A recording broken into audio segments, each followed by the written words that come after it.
Are we live? Can We're people see me? live. They can see you. They can hopefully hear you. I unmuted you this time. Hopefully. Hopefully. Am I do here? love Am I this. there? Yeah.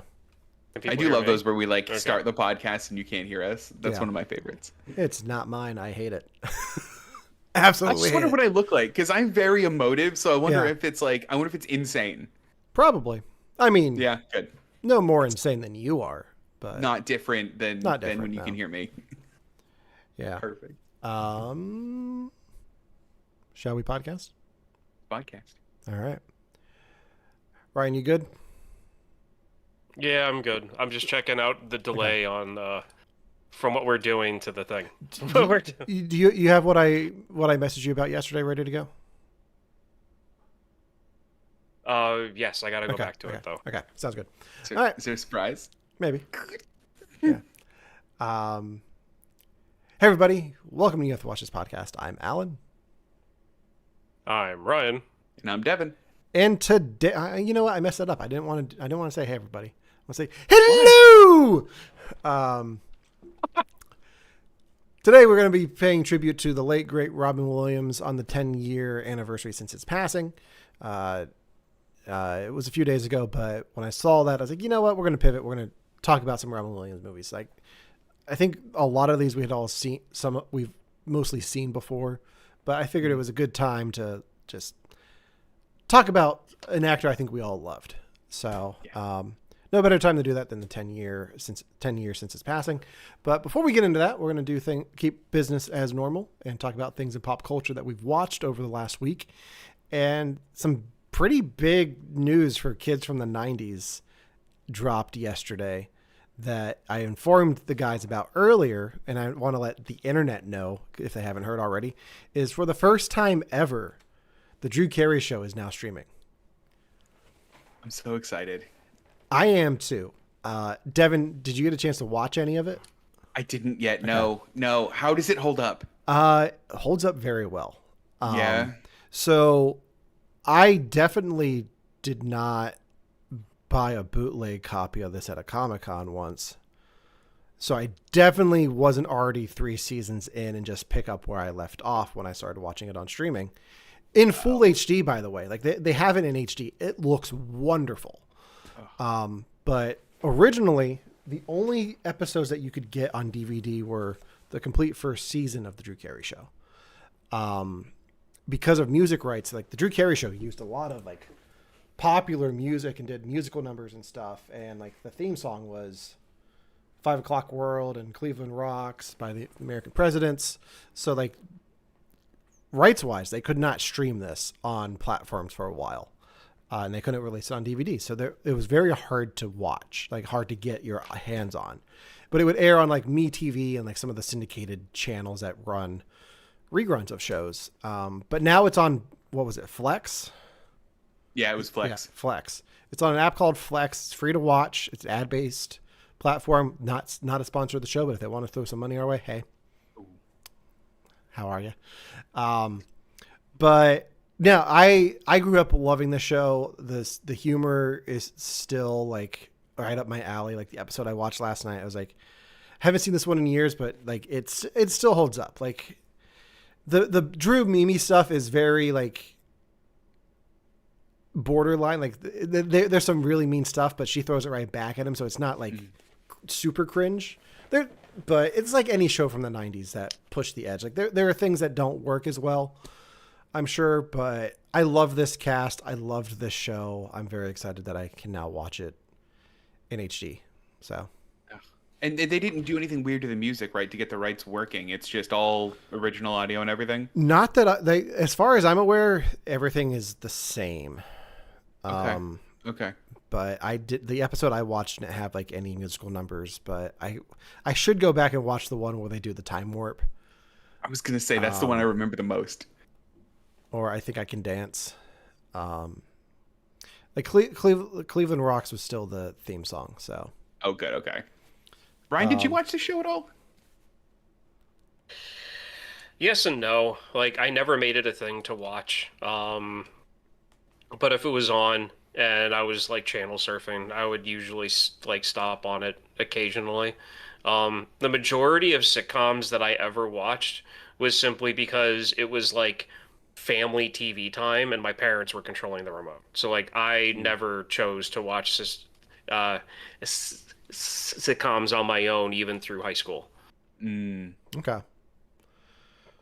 Yeah, I really like Drew Carey. Like I did a whole report on Ohio just because I liked the Drew Carey show in like 5th grade. Is that the only good thing in Ohio? Is that it? Did we find it? I mean, the Rock and Roll Hall of Fame. Oh, right. Oh, okay. Never mind. In the words of Bowling The for Football Soup. Hall of Fame. In the words of Bowling for Soup, I really like Drew Carey and I really want to see the Rock and Roll Hall of Fame. So It's accurate. It's accurate, man. Devin, what were you gonna say? I feel like I cut you off at one point. It didn't hit. So I feel like one of the main reasons I watched Drew Carey shows, A, I liked the humor, but B, it hit at just the right time when we got home from school. That like I would catch like the tail end of something, and then like I could catch full like 2 episodes back to back of it the second I got home. On Fox 43, I think, right? That was it. Yeah, that was it. Fox 43, and then it rolled into The Simpsons. Yeah, like that was, and then like later on it was Drew Carey, The Simpsons. Then I switched over to ABC Family and watched Smallville. Like that was my after school routine for a while there. Yeah. And then like I went to bed watching Whose Line Is It Anyway on ABC Family. So such a good. And I mean, but that's why it was such a big part of my childhood, is because it was the second I would come home, Drew Carey show was on, and I knew that it was always good and worth watching. Yeah. I think that's part of it. It was also just like, I remember that was appointment TV for me. Like at one point when they did the April Fool's episodes where you had to go through and find all the mistakes. Like I remember my mom got into that. Like she's like, we did like a ticket and submitted it in and didn't win anything, but I love that. I really love that. Yeah. So yeah, check Devin. I'm curious to see what you think of it if you check it out. I will. I'm also curious if it's streaming in the UK anywhere. So. I'm gonna have to look because I know we don't have Flex over here. I know that like it blows my mind whenever you guys keep talking about different streaming platforms, because I've got Netflix, Disney Plus, and Sky Television and BBC iPlayer, and that's it. Between like I have a Fire Stick now on the TV in my bedroom, and between Freevee, which is the Amazon free service, Pluto TV, Tubi, and now Flex. I'm trying to think. There's another one. Did I say Pluto? I said Pluto. Yeah. Like there are so many free apps now that I'm like trying to go through and like I can find like if I don't know what to watch, I'll just go through the guide. Like that's what I do now. Like I just go through the guide and find what I like, something I want to watch. So like the other night I found myself just watching Last Vegas with like Michael Douglas, Morgan Freeman, Robert De Niro, and Kevin Kline.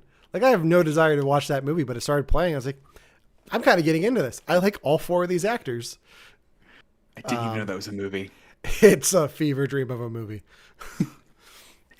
Have we just circled back around? Is this what TV was? This is what TV was, right? Just let's see what's on. I think that's why I like it so much, because it's very nostalgic for me. Like I can just be like, I don't want to make a decision on what to watch right now because I'm so overloaded with things that I can watch. What is available to me right now? If I just click it, it'll play. Yeah, and that's something that actually tails into like how we choose things, because I mean like it's been proven that like the more choices you have, the least satisfied you are with whatever you actually pick, and the least choices you have, the more satisfied you are with your pick. And I feel like that's part of it. It's like you going through the live channels and you're like, well, 80 out of the 85 channels have I'm not interested at all, but there are these 5 channels and this one I'm interested in. The other 4 I'm not really. So it's easier to be happier with what you're watching.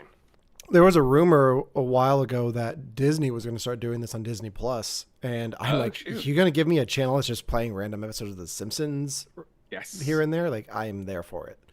Like, or just a Star Wars marathon or something like just random things. Like, yeah, I feel like watching that. Like, why not? Kind of cool. Like Saturday morning cartoons, cool. Like just, DuckTales into Tailspin. Like, why not? Right, into Recess.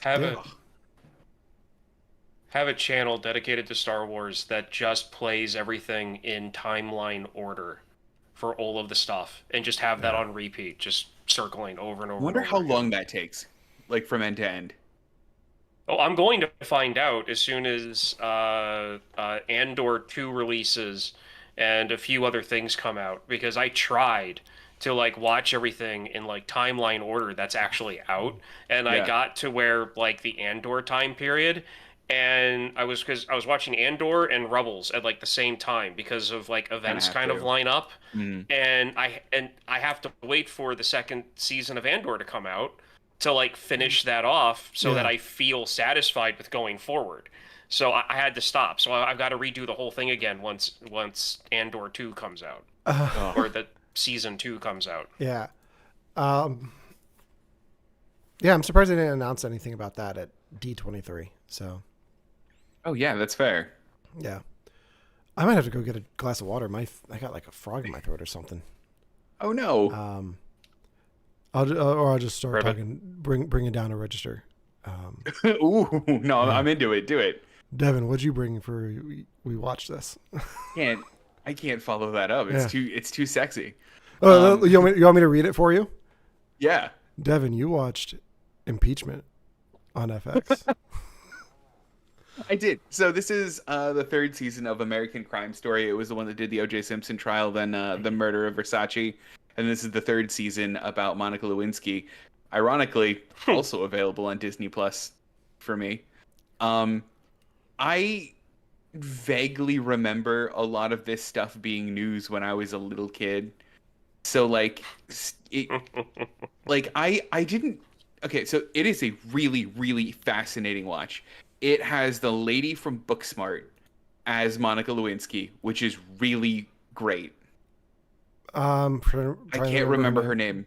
I know it's Jonah Hill's sister. Yes. Um, So it's her. She's phenomenal as Monica Lewinsky. The thing that strikes me the most is how little I actually knew about this. Because I had assumed it was a one-time affair that Beanie Fieldstein. that's it. Yeah. Yeah, Ryan's catching on at how little I actually knew about this. I thought it was like one time and done, and like that was really it. And they caught him, and they not blew it out of proportion, but they like persecuted him based on or impeached him based on this one event. It was not one event. It was not an isolated event. She was not the only person, and it was huge. Like it's this huge thing. I didn't know that, but I mean, obviously, like, and it's so funny to me listening to people in that react where they're like, "It's Bill Clinton. This is what Bill Clinton does," and how that was okay for the longest time. They're like, "Yeah, of course Bill Clinton's doing this. This isn't a news story."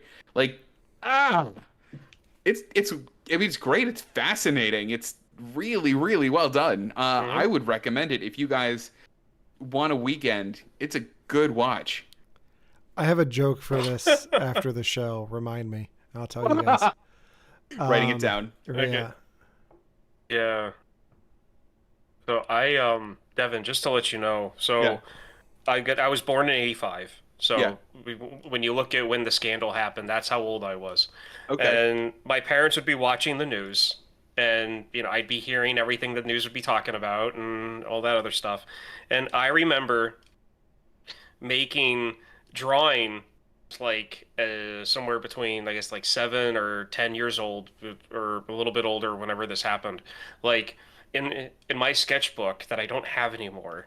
I remember Ken Starr talking about the whole like Clinton would wear a tie and that was like a symbol or like a message. Yeah. And so there were 3 pages in my in my sketchbook of just a bunch of like five-cornered stars that had faces wearing red ties and little voice bubbles that said "I'm coming after you."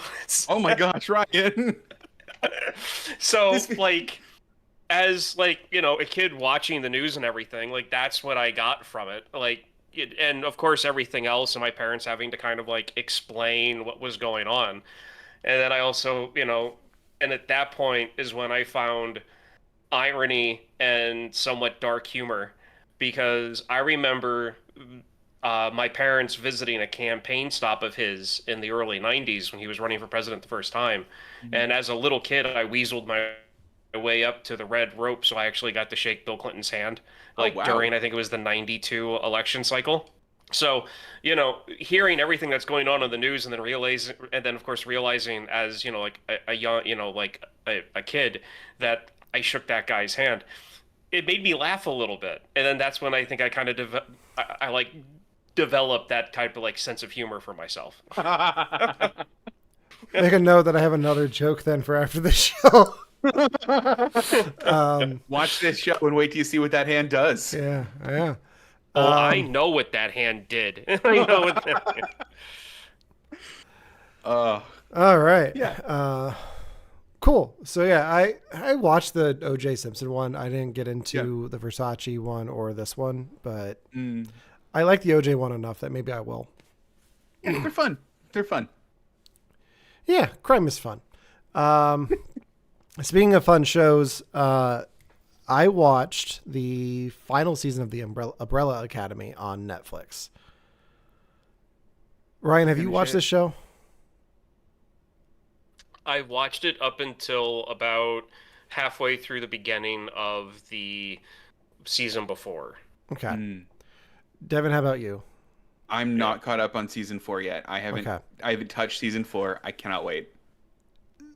I ended up binging this. I did not set out to binge this, but I watched it, and it's such a short season. Like, it's only 8 episodes that I got to the last episode. Like, oh, I think this is the finale. Okay. They do a really good job of wrapping things up with these characters. I feel like some of the storylines are rushed, and then like some storylines from season 3 are just not addressed. Like they just cut out a character's whole wife for no reason. Oh no! Yeah. Oh, I know who that character is and who the wife is. And they don't Shit. acknowledge her at all. Oh. But I enjoyed the show. I like the sense of humor. Devin, I'm going to tell you 3 things that are going to make you watch this as soon as you get off the show tonight. Shit. Okay. David Cross, Ooh. Megan Mullally, Okay. Nick Offerman. Nice. Shit. Oh. Okay. Yeah, I'm gonna watch it right away then. Yeah. They were good additions to the cast. David Cross isn't in it as much, but I didn't see any trailers for this at all. So like the only thing I saw was I opened up Netflix and got the clip of Elliot Page talking to David Cross. Like, oh, I didn't know David Cross is in this. I guess I'll watch this because I'm curious. And then the season opens up with Nick Offerman and Megan Mullally's characters. I'm like, oh, okay. Like I had no idea they were on this show now. So it had its moments. It's very Umbrella Academy, deals with a lot of timelines and stuff. I enjoyed it. I think it was a good way to end the show. I just think it was a bit rushed. Sure. So was it as bad as Game of Thrones in terms of rushed? No, but man, Kit Harington is just like, hey, yeah, we messed up. Like we just wanted to be done, but we couldn't do it anymore. Did you see that? Oh, really? No. Yeah. Is this new? Yeah, he just this week they talked about how he said in an interview how they dropped the ball in the last season, but they had to wrap it up because everyone was just so burnt out from doing the show. Wow. Which I get, but like don't put out a lackluster product. At least House of Dragon sounds like it's doing good. Yeah. The thing with sorry. No, go for it. No, I'm cutting you guys off because the feed on my end, I'm hearing you guys at the right time, but I'm not seeing you at the right time, so I have to like divert my eyes and just listen, so that yeah. So the reason why I stopped watching towards the beginning of the last season was because I kind of had like a gut like. Through the first 2 episodes, the quality of the first few seasons wasn't there, and I felt like instead of going through storytelling as this happened and then because of that happened this made this happen and because that happened that made this happen, and it went from that type of storytelling to where occasionally you would get then this happened and then this happened instead of this caused this to happen. Oh, sure. And then that mixed with the whole time travel jumping universe thing, I was just like, I'm good. I am good with the story that I was given so far. I can let these characters go at this point, and I just stopped caring about the rest of the storyline. Then Ryan, I can say, do not watch the 4th season. Yeah, it's a lot of timeline jumping stuff. So Ugh, I love all that weird stuff, though. I'm Yeah. on board. yeah, Well, I mean, which is fine. It was just that going along with the whole like, then this happened instead of like this happened and then because of that this happened. Yeah. Like stuff started Yeah. coming out of nowhere that wasn't really explained before. So I yeah, can see it was that. just it was both of them tied together that I didn't enjoy. yeah. It's fair. All right. Well, that does it for this week's We Watch This segment. Now we're gonna get to the bulk of our episode, which is paying tribute to the late great Robin Williams. Robin Williams died 10 years ago on August 11th, 2014. I'm just gonna say he died of Lewy body dementia. Yeah. We've learned a lot about the circumstances of his death since then. I think when news first broke, it was a little bit more shocking, but then once people understood what was going on, it's a little bit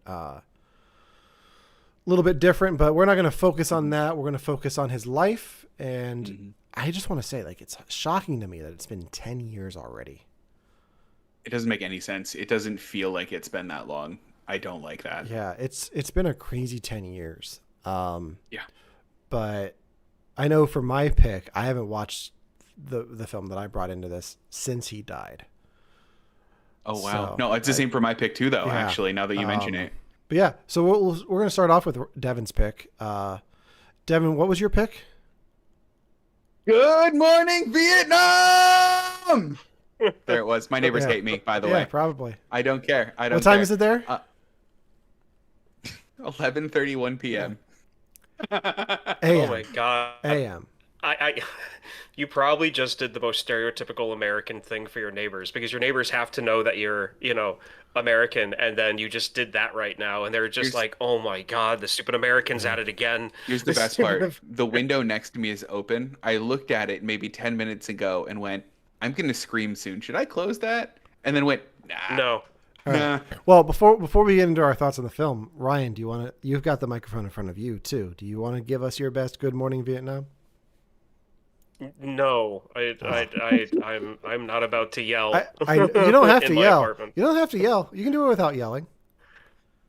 No, because there's no way to do that without yelling. Yeah, there Like, is. good morning, Maybe Vietnam. There we go. Yeah, Good morning, yeah. Vietnam people. Yeah. There you go. Good morning. Ryan's is just like, Good Morning Vietnam. You're listening to NPR. Like, Yeah, pretty much. That would have been. all right, you want to hear? I'm gonna probably throw my voice out doing this because I'm want like it. so phlegmy. But Good Morning Vietnam. Yes. Yeah. Oh, this is perfect. So my pick was Good Morning Vietnam. It was not released in 1987. It's a biopic of Robin Williams playing Adrian Kronar, who was a famous radio DJ during the 60s in the Vietnam War. I have, for every one of our picks, I have a title that relates to Robin Williams.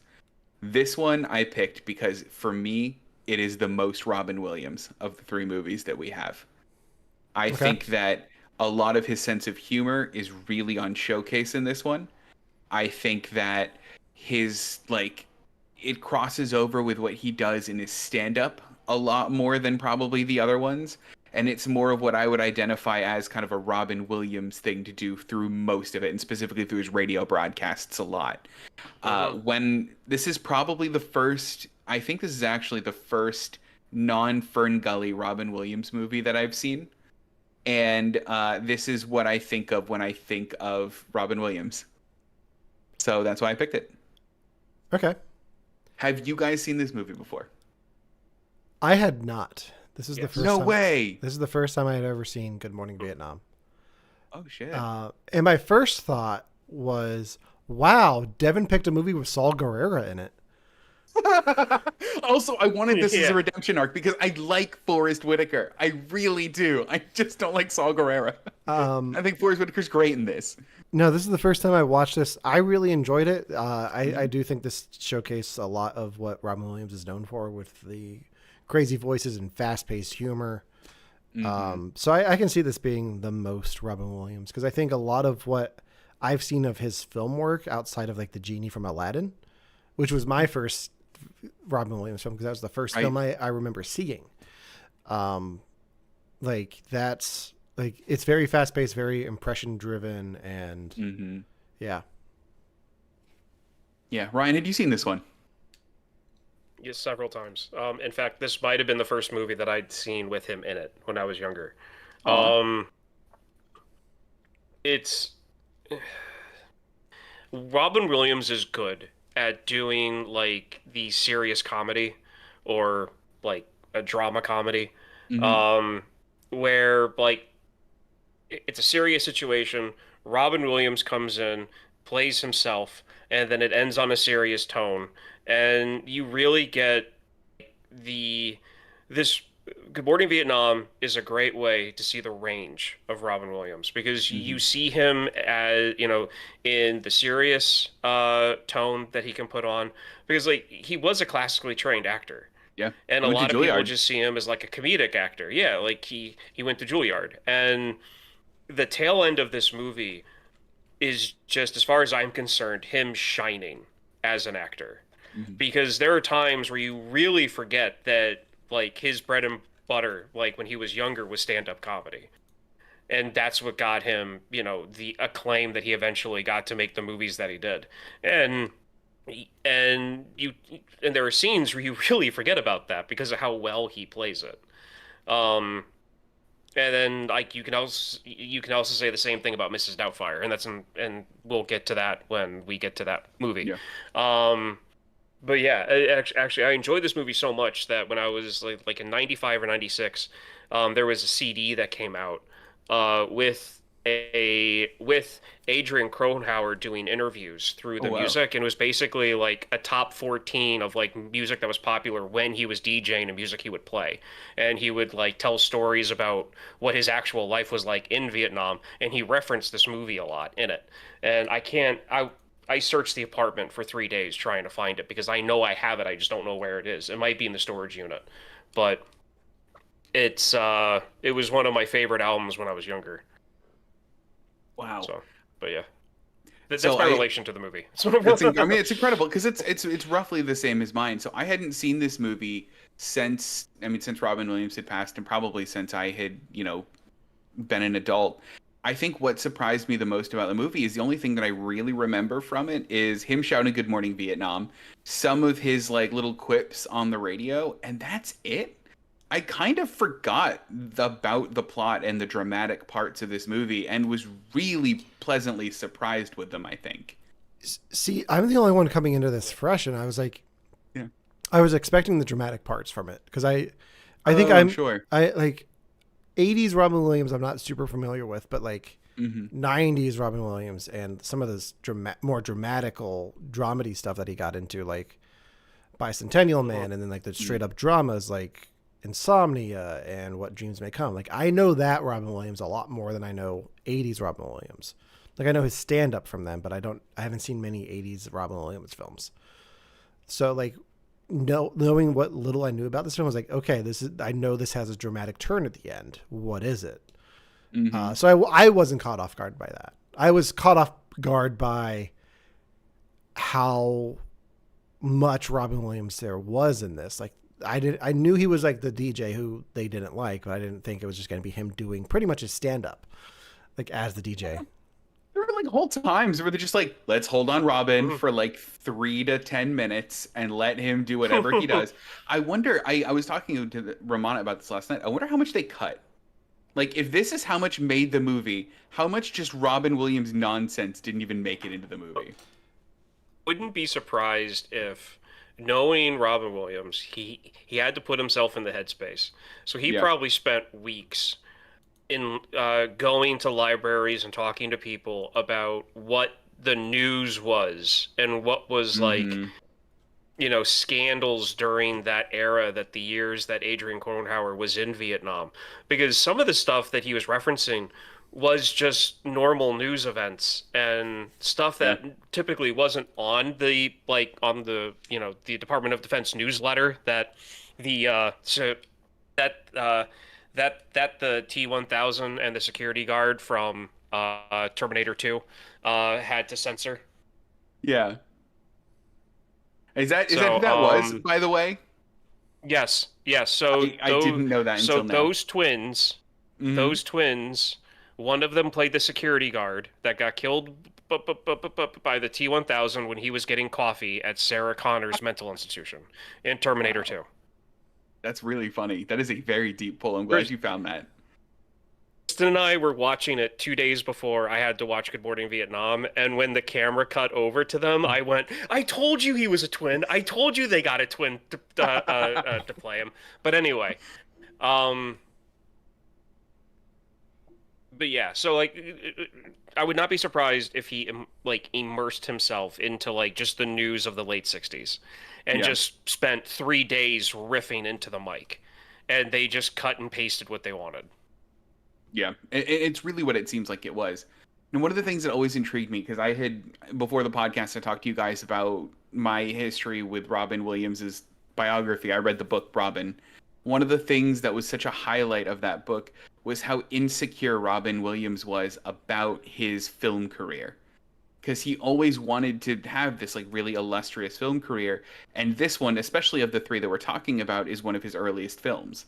So before this, he had done, I mean, he did Popeye, which wasn't very well received. He did The Survivors, which wasn't well received. And then he did one called Moscow on the Hudson and Club Paradise. And even on Yeah. IMDb right now, none of them rank even higher than like a 5.5, I think, all of those. This is the first movie that he did that actually hit big. And arguably, I think part of that was letting Robin Williams come to the forefront. It was, this is why people like him. Let's let him go. Yeah. No, and it definitely shows. Like, I didn't realize this was so early in his film career, but I guess that would make sense. Um, yeah, no, I can definitely see that because, like, I get the like wanting it to take off and like be taken seriously as an actor and not just be doing the serious, the silly stuff. Because Mhm. like you guys said, he went to Juilliard. Yeah. And one of my favorite Robin Williams stories has to do with his roommate. Do you guys know who his roommate was at Juilliard? I Oh my do. God. Christopher Reeve, Superman. Yeah. One of my favorite stories from Christopher Reeve's autobiography is about Robin Williams. Like after Christopher Reeve had his accident and was paralyzed, a man came into this hospital room dressed in full scrubs and like a mask and said, "Okay, time for your proctology exam." And it was Robin Williams, and it was the first time he laughed since his accident. Yeah, he came in as a proctologist and was like, but That's like a theme in a lot of these Yeah. like Robin Williams autobiographical movies. So this one, and then particularly also one that I almost picked for this, which was Patch Adams, where it's somebody bringing humor into a situation where humor is generally seen as uncalled for, and the genuine effect, like in the as a net positive, that is. yeah, and Yeah. yeah. Go ahead, Ryan. Oh, sorry. There's a story that I heard. The actor who played Neelix on Star Trek Voyager, there was a part a few seasons into the show where he was feeling down because there was some negative press that he was reading, like about his character and people not liking him.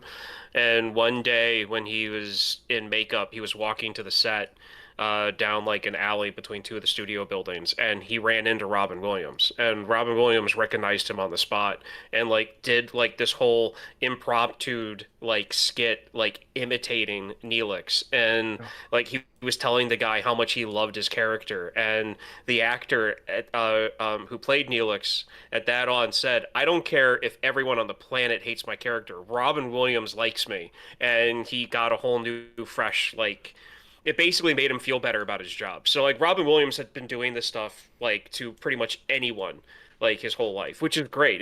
It just shows how good of a man he was. Yeah. Yeah, and I think knowing what I know about his personal life and the struggles that he had, with addiction and mental health, like being the positive light in a negative situation, like always having to be on is rough. And I think that like being there for people who need you to be the comedy and the lightheartedness of the room is helpful. But I think it takes its toll on you at a certain point.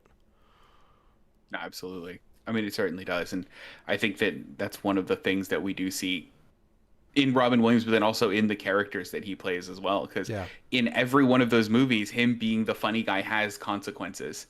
And, you know, it's one of the scenes I actually really like in this movie was, you know, for the longest time in the Vietnam War, he's just this funny guy that's kind of very much removed from the war. And then at one point the war comes to him and it does fundamentally change him. And I think that's one of the things that I always remember about this movie is how impactful that scene genuinely is. That I really enjoyed about the movie. We need to move on to Ryan's pick here shortly. Oh, yeah, let's do it. Yeah.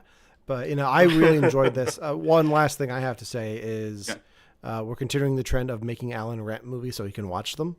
I am not upset that I had to rent this. I'm upset that I didn't buy it. So, yeah. That's all I got.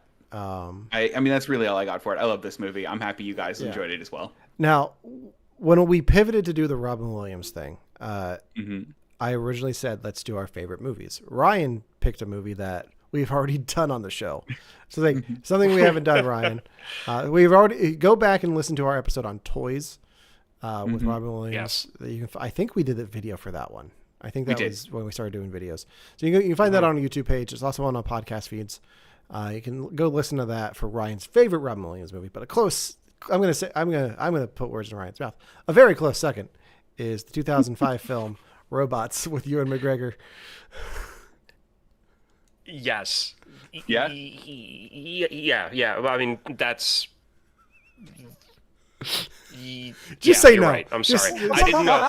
I don't know where to go from there because you're right.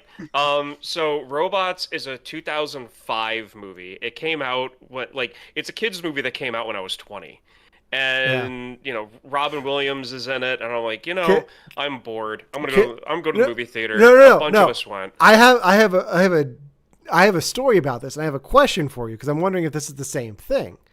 I saw this in theaters when I was 8th grade. I saw this in theaters for a specific reason. Do you guys want to guess what the reason was that I saw this in theaters? Amanda Bynes was in it. Birthday party? Huh? No.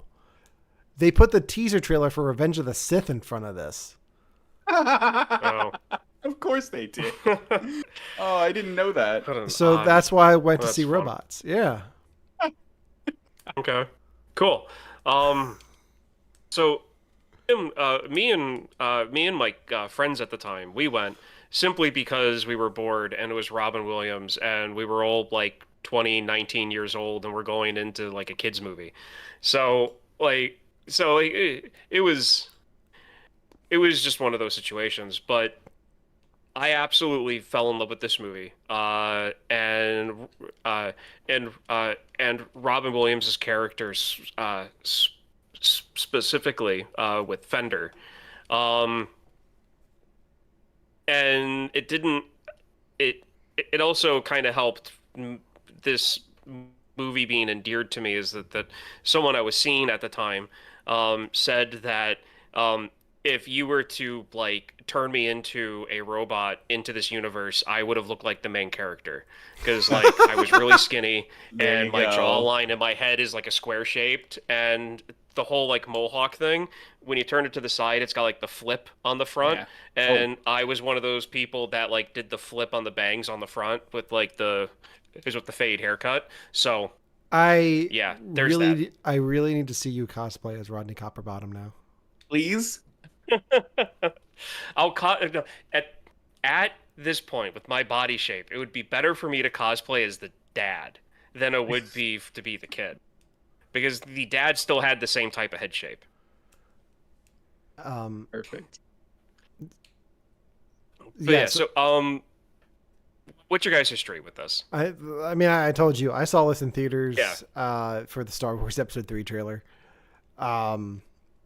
But I remember being like, like looking at the cast, I was like, oh, Drew Carey's in this. That's cool. I like Ewan McGregor. Robin Williams is it like yeah, Robin Williams, but then like Mel Brooks too. Like, damn, like it's a pretty stacked cast. And then Jim Broadbent just playing a woman like that. Yeah, that's a weird choice, but okay. Yeah. I guess you can. Oh, I see what you did there. Yeah. For me, my like ist for this movie is this is the most surprising of the three movies. So I had seen this in theaters. I know I saw this in theaters. Okay. I don't have my timeline in my head right at all, because if you were to ask me even 5 minutes ago, Devin, when did you see Robots? I would have been, oh, I think I saw it in theaters when I was like 8, something like that. Didn't know that I had to have been 15 at the time. And I can sure tell you, all of the adult jokes sailed right over my head until this time watching it. Oh yeah. Yeah, this was such a fun watch a second time, because so there are moments in this that are forever cemented in my mind, like those like bad jingles that you hear for like auto dealerships.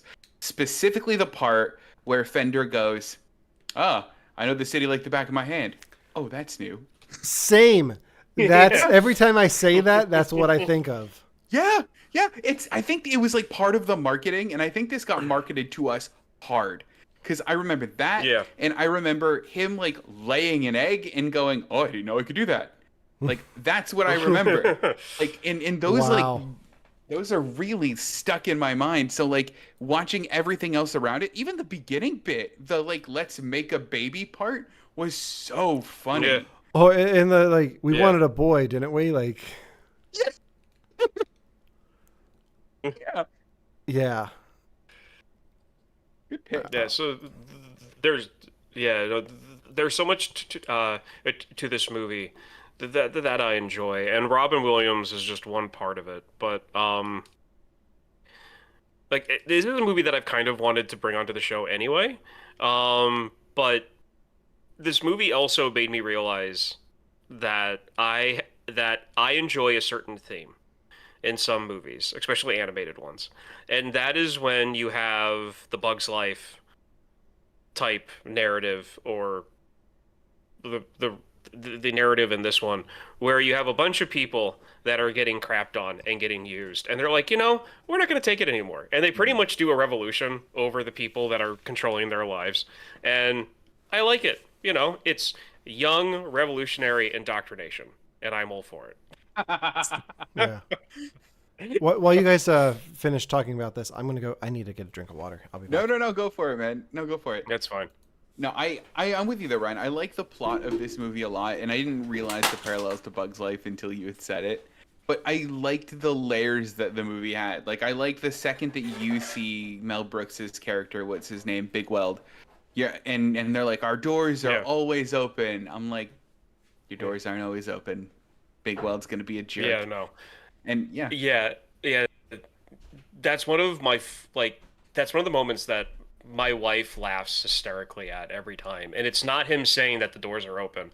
It's when Rodney goes to Big Weld Industries and there's that tiny little robot at the door, and he keeps on closing the door on him, and he's laughing hysterically going, "You thought I was going to let you in. You really fell for it." And my wife just loses it every single time that we see that scene. Do you know who that is, by the way? The actor? I've never looked I'm looking at the list right now. I honestly don't know who that is. It's Paul Giamatti.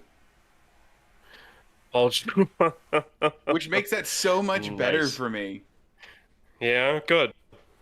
I'm happy for it. But there is so much about this movie, and especially when it comes to Robin Williams, that I wouldn't be surprised if they were like, because what I really want to do is watch this movie and listen to the lines that people give before and after Fender talks, because I really want to see if they made this movie around Robin Williams completely ad-libbing or not.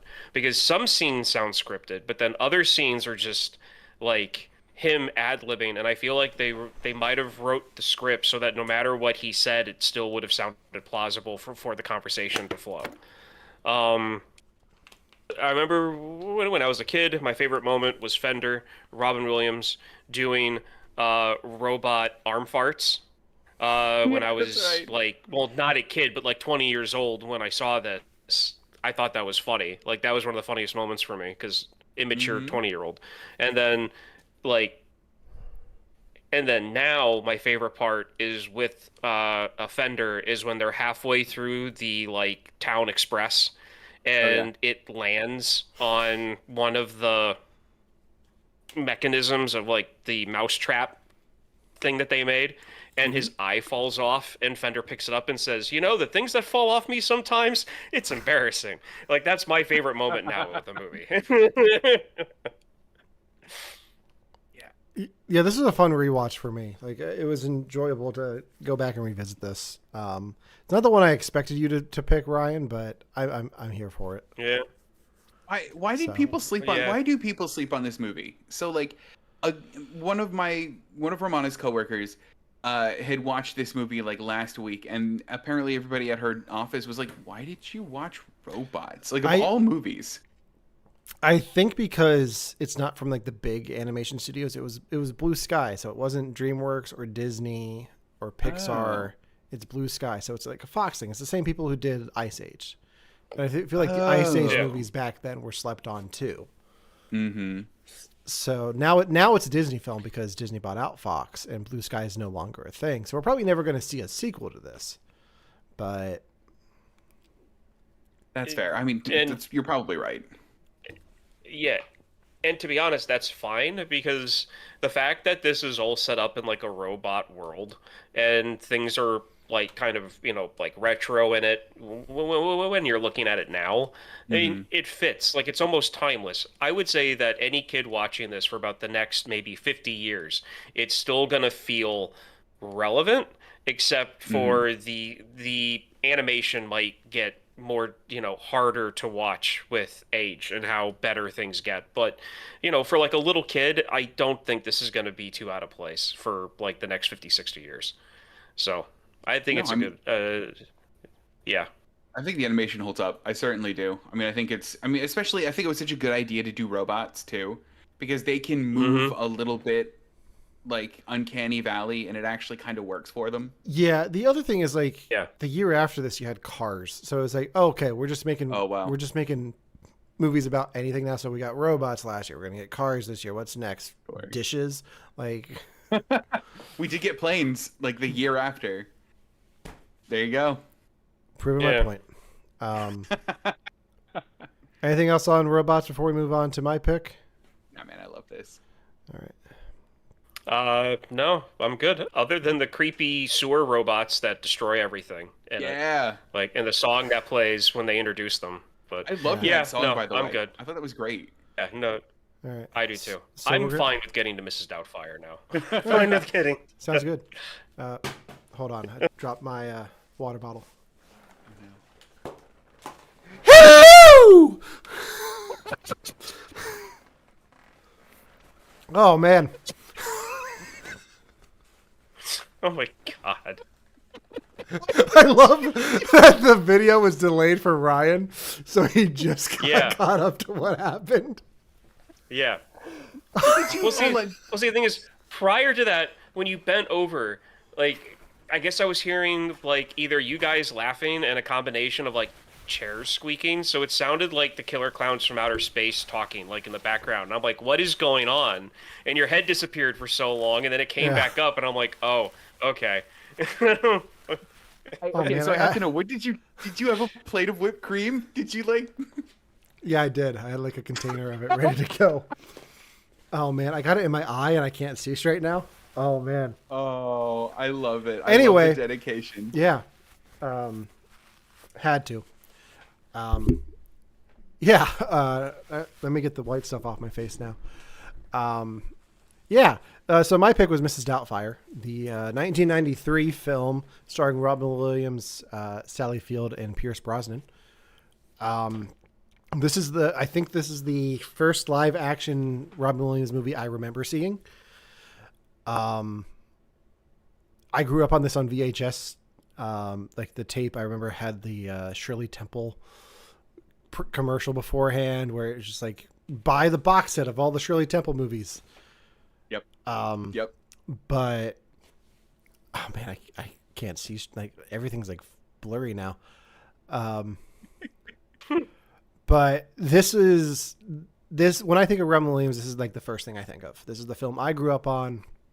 I think it's a classic from the performance, the makeup, and I think this is a pretty strong script. This is one that I haven't watched since he passed away, but I really enjoyed watching this again for the first time in 10 years. So what's your guys' history with Mrs. Doubtfire? I destroyed the VHS. I watched it so much when I was a kid. We actually had to buy it twice.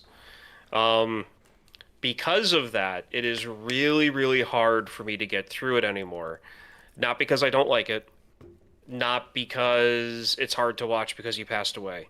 It is hard for me to watch anymore simply because I watched it to death when I was younger. And, like, you know the beats that well.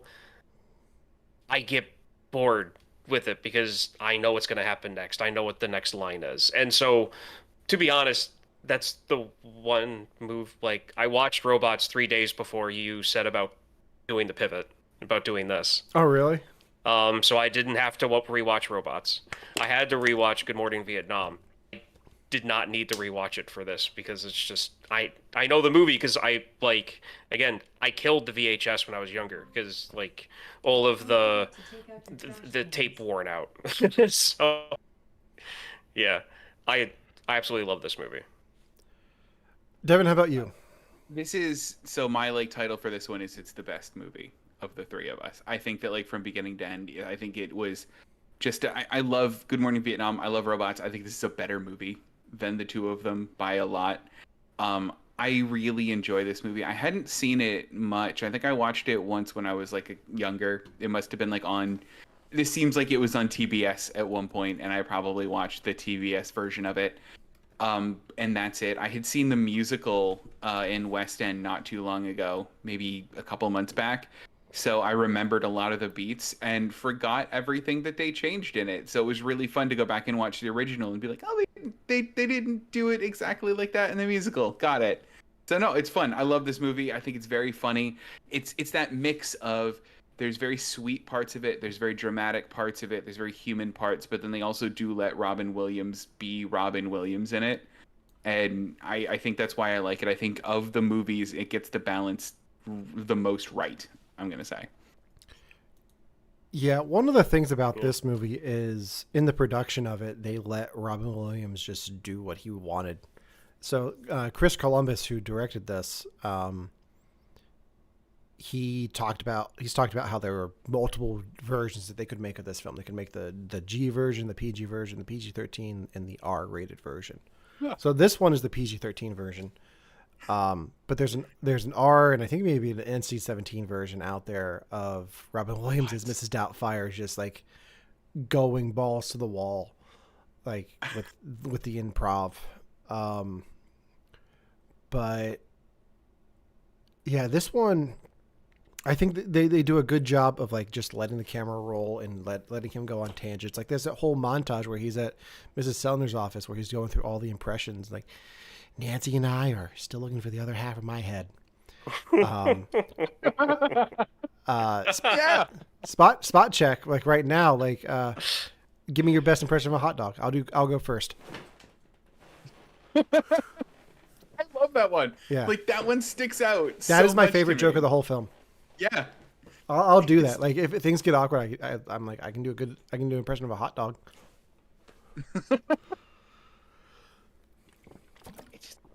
I think that's what works for me is that like that makes sense that he does that in context. Mm-hmm. Like where like sometimes in Good Morning Vietnam he like goes on these like the traffic jam scene where he's like entertaining the troops in the traffic jam. Mm-hmm. Like there's got to be like one dude in there that's like I hate this. Like he can't be like he's universally liked, but like the line afterwards of like, do you think you're funny? And he goes, well, I didn't till now, or used to. Yeah, I used to. Like there was a time. Yeah, what a you good, proved me like, wrong, and I thank you. Like yeah, Like, what a great like answer to that instead of like universal love and acceptance. It was so funny. And the other thing that works for me with this film is that, as crazy as he gets with some of those moments and the montages and the Mrs. Doubtfire and the voice and all of that, it's got a lot of heart to it too. Like, I think at the end of the day, this is a story about a father who loves his kids and will do anything to be with them. And I'm sure a lot of what he does is illegal and definitely ends up losing him custody of his kids at the end of this. But it's a movie. Like, it's about the love of a father for his kids and struggling with a divorce. So Here's okay. Yeah, Here's the thing. I know that it's a movie. I get it. Would you guys have been fooled by Mrs. Doubtfire if you were like Sally Fields in this movie? I'd be quicker to be fooled by Mrs. Doubtfire than I would Tobias in Arrested Development with Mrs. Featherbottom.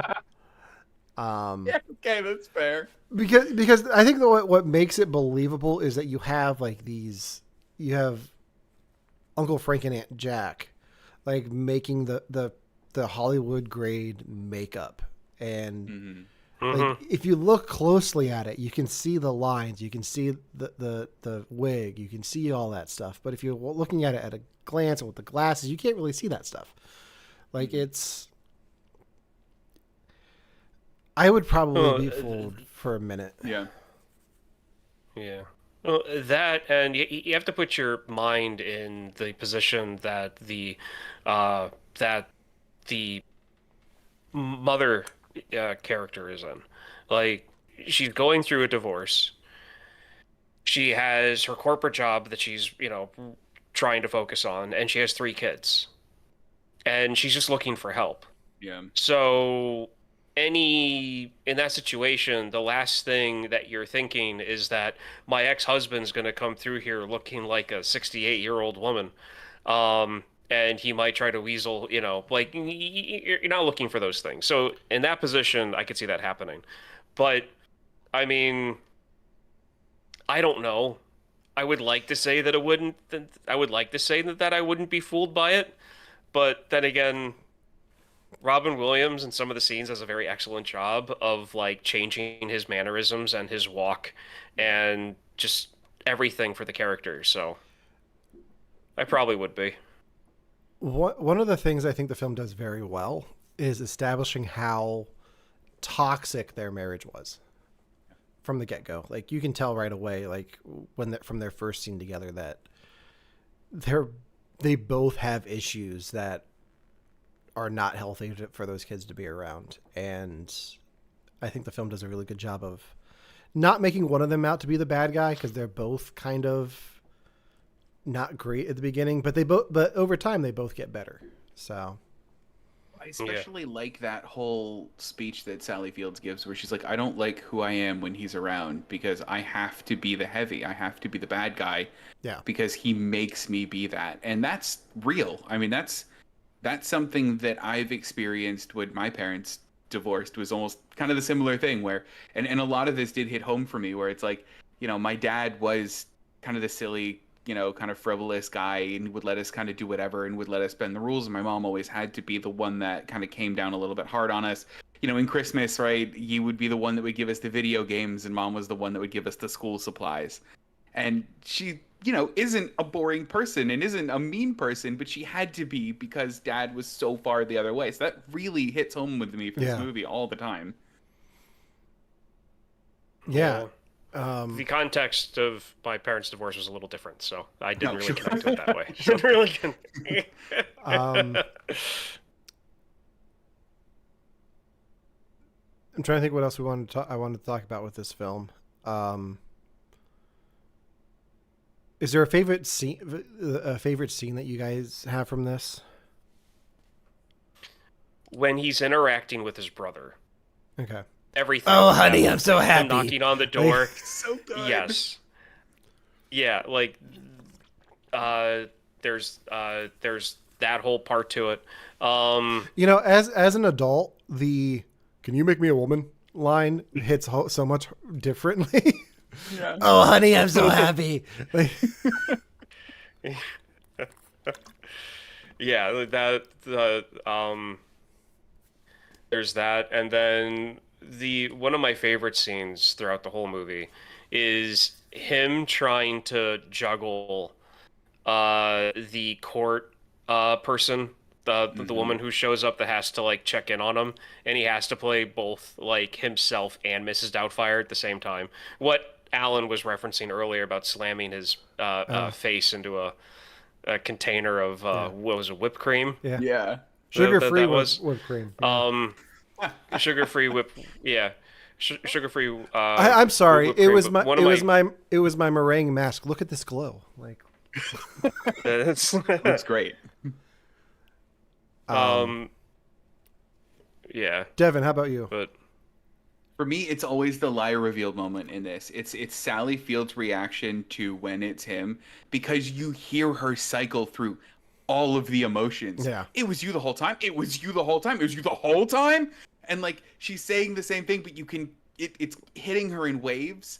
And Yeah. I love that reaction because like in any time there's the liar revealed plot in a movie, right? It happens and it's this I'm so sorry moment, and then everybody's so upset about it, and then the music gets sad for a couple of scenes, and then eventually they hug it out, and maybe they're it's like this is so it's still as high energy as the rest of the movie is, and it's fascinating to watch. Like that's my favorite scene hands down, is her finding out. Yeah, that's a Yeah. very good one. Yeah. For me, you guys took the good ones. I'm gonna go with the kitchen scene.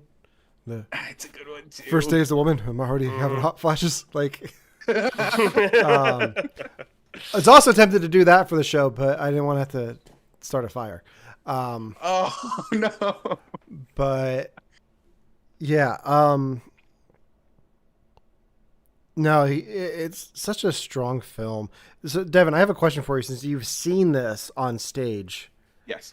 how do they do the back and forth at Bridges Restaurant in the stage play? Is that a thing? Like, how do they do the back and forth?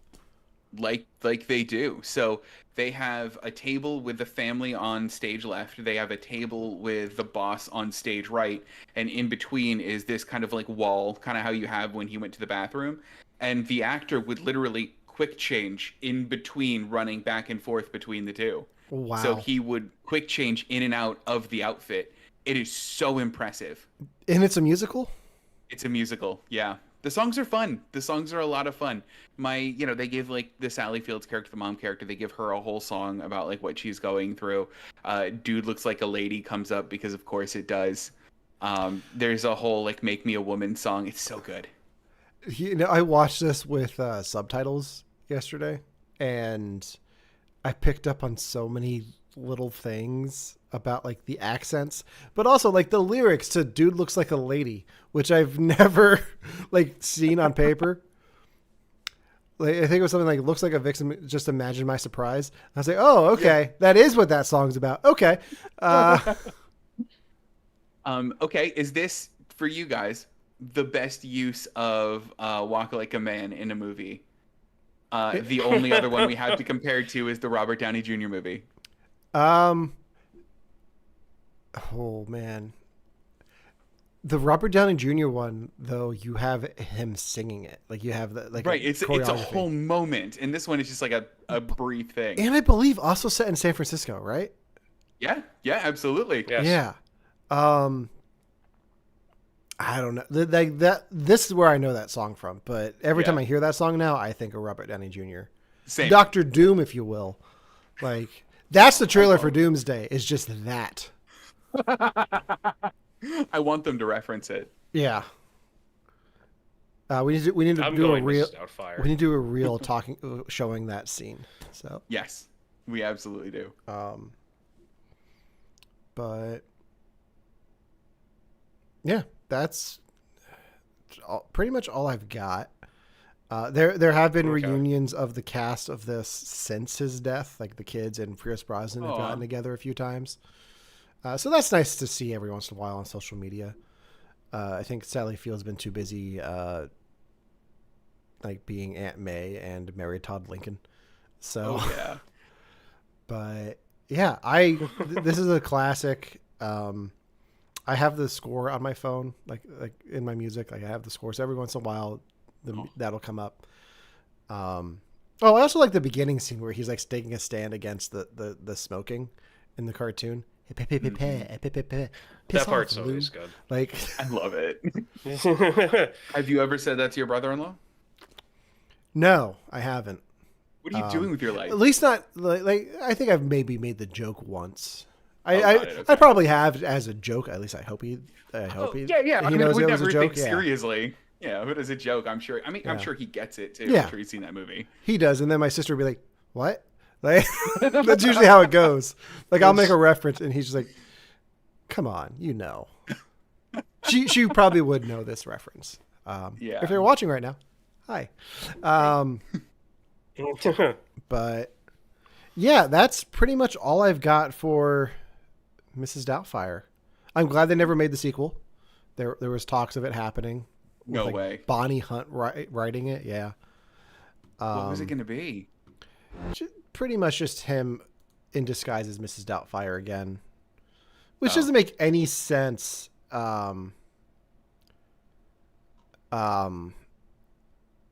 In like the story of it, because like he becomes a celebrity and like is like but there is I wanted to look up the stats on it, but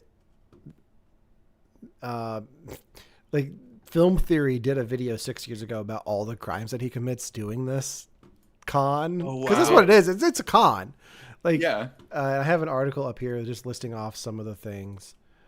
Where did it go? A lawyer looks at Mrs. Doubtfire. Talks about the custody battle. Is it legal for Mrs. Doubtfire to exist? A man masquerading as a woman. From a criminal perspective, there are a number of crimes that Daniel would have conceivably been charged with. Charging someone with a crime is serious business. If you watch enough Law and Order episodes, blah, blah, blah, blah, blah. You're probably familiar with what is known as prosecutorial desertion, in which a prosecutor's decision whether or not charging someone with a crime is prudent or practical. Usually this will involve considerations of harm, of conduct, and the prosecutor's appraisal of the likelihood of a conviction. Fraud is a possible charge.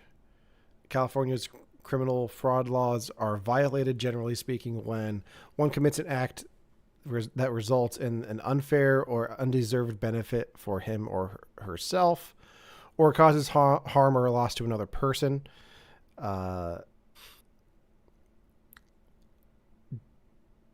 An interesting argument could be made that financial gain from the job was not an unfair or deserved benefit for Daniel, or a harm or loss to Miranda. After all, Daniel did supervise the kids. Is getting to see his kids more often an undeserved benefit? Maybe. Forgery of tax documents could have occurred. Could Daniel's brother get in trouble for creating Mrs. Doubtfire? Yes. It is just like gif. There's just a gif of Harvey Fierstein in this article. It's just like it's very bizarre. I didn't think about the brother. He could get in trouble, couldn't he? Yeah, it was just such like a weird. Like I thought about that too. Like he's in on this whole thing. He's aiding and abetting his brother, like to see his kids more often. Which, when you like, can you help me do this? Like, do something so I can see my kids more often. Yeah, sure. What is it? Make me a woman. Like what? It's the 90s, man. Yeah. But that's early 90s at that. So yeah. So real quick, I know we've each brought 3 films to the topic today. Are there any films that were runner ups for you guys? Because for me, I almost picked out Hook. Oh yeah. I will find a way. I was hoping one of you would pick Hook, but you didn't, so that's okay. Hook is a classic. I don't care what anyone says. It's probably one of my favorite John Williams scores. That's not from a franchise. Like this is the one that I would like to see on like with a live orchestra. How about you guys? Cool. Jack. Oh, I forgot about Jack. Yeah, that's another one that's like it's a comedy, it's a pretty serious one. Yeah. Because I remember that movie brought up that like condition and like all of the talk shows, like Oprah and I can't remember any of the other names of them, but they were all like they all had kids on that dealt with that condition that that movie was referencing. Like it was this whole big thing. So Jack and Ferngully were the two that I was Yeah. kind of like bouncing around in my head. Okay. Um, and I'd seen robots like 3 days before you asked, so I went with robots. Hey, that works. Devin? So for me, there's one movie that I want to get Romana to watch that she hasn't seen before from Robin Williams that I don't know how well it holds up, and I would be really curious to watch it from that standpoint. But Birdcage, I Ooh. Oh, it's loved. amazing. That's I love amazing. Birdcage. Yeah. Does it hold up? That's one of those movies that I Yeah, watched. as far as I'm concerned, it does. Yeah. Yeah, that's one of those movies that I found streaming the one day on one of the channels. Like, yeah, I'll watch The Yeah. Birdcage. Like, I don't even care if it's Oh. like halfway through. Like, you can pick that movie up at any point, and Oh, it's yeah. still funny. Like, Okay, good. That makes me so happy. and that's like one of the best Robin Williams stories that I've heard in the last few years. Is like when they were doing press for that, like Oprah Winfrey started talking to Nathan Lane about what's it like to play a gay man. Mhm. And like Robin Williams like got very protective of Nathan Lane, who was not out at the time, and like Oh wow. deflected the question to protect him. And like Nathan Lane has come out and said, "Yeah, I will always be grateful for him for that." I love that. I really love that. So yeah, I do too. But that's I think that does it for our tribute to Robin Williams. Yeah. I miss him. I there are still so many films of his that I haven't seen, and I'm sure we'll do more here on the show. Mhm. But yeah, it's hard to believe it's been 10 years, but I remember where I was when I heard he passed away. Mhm. Same. And it's one of those moments, but yeah. Well, we are finally, I can say this with certainty, we are finally getting caught up on the podcast feed. If you're subscribed to our podcast, you probably saw that we dropped a bunch of episodes over the weekend. We have more episodes coming this coming weekend, so stay tuned for those. We will be caught up here within the next week. So you can listen to a podcast wherever you get your podcasts: Spotify, Apple Podcast, Google, Pandora, I think. You can also subscribe to our YouTube channel. You can see all of our podcasts live. You get to see me pie myself in the face on this episode. A whole bunch of fun content over there. You can see one of the last of the Hawaiian shirts for the summer, because summer's coming to an end. So Don't do that. Don't do that yeah, to I me. know. I'm not ready. Hey, the fall just means another theme. So yeah, Nice. yeah. I'm thinking I might go cardigan for the fall. I was hoping cardigan. I'll go cardigan Yeah. with you. Yes. But until next time, for you have to watch this podcast. I'm Alan. I'm Ryan, And I'm Devin. and we'll see you next week. Son of a bitch, stole my line.